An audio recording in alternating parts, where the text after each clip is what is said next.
برفرض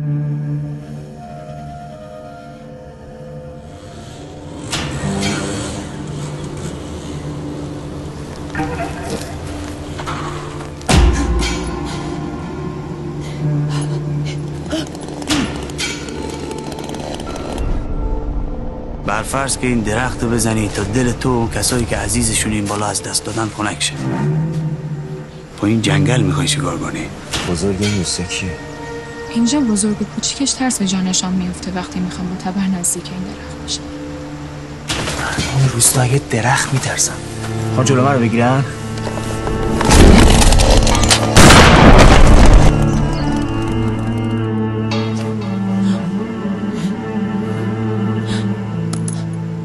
آسمون، زمین، خورشید از ما مراقبت میکنه.